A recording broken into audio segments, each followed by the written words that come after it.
जदि जड़े व्यक्ति तुम ना किसी भूल कथा गपुची और तुम शुणिकी चुप रहिल तापर तुम मन में गोटे प्रश्न उंकी मारुची कि मु तुम सहित कौन भूल करी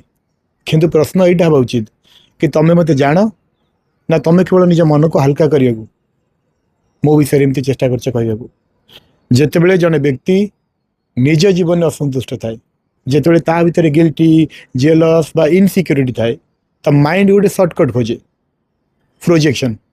ब्रेन निजर फ्रस्ट्रेशन को अन्यर चरित्र उपरे प्रदर्शित करने को अधिक सहज मन करे से लोक मैंने प्रायतः भावना उपर आधार कर कथा कहती तथ्य उपर नुहे भगवद गीता या व्याख्या करछि भल भाव कि मन एवं मनुष्याणाम कारण बंध मोक्षय मन होउछि बंधनर कारण आ मन होउछि मुक्तिर कारण जो व्यक्ति निज मन को बुझीपारे ना अन्य मान विषय से कहानी तैयारी करे और न जानी कढ़ा जाइथिया कहानी गुड़िक केबे भी सत नुहे तेणु जितेबले कहीं तुम विषय खराब कथा कहती चित्कार करिवार कौन सी आवश्यकता नहीं केवल से एतिकी पचार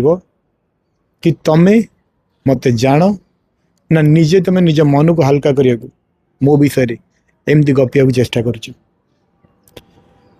प्रश्न से व्यक्ति की नुहे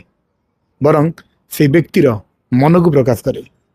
जो मैंने न जानी विचार करती से माने प्रकृत रे सेमानक जीवन में असमाहित प्रश्न गुड़िक ठारू दूरे रहती जो मैंने निज मनर मालिक नुहति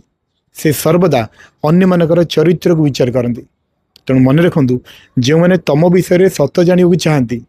से तुम सहित कथा हे जी तुमको जहाँ भी हो दोषी करने चाहूब से तुम पछपटे कथा हे तुम काम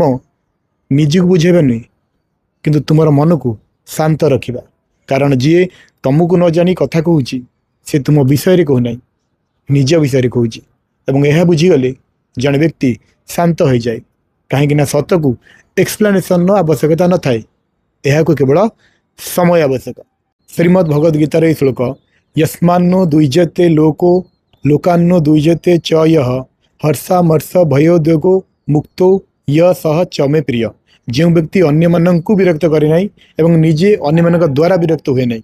जो व्यक्ति आनंद क्रोध भय और चिंतार मुक्त से मो पाई सबुठ प्रिय।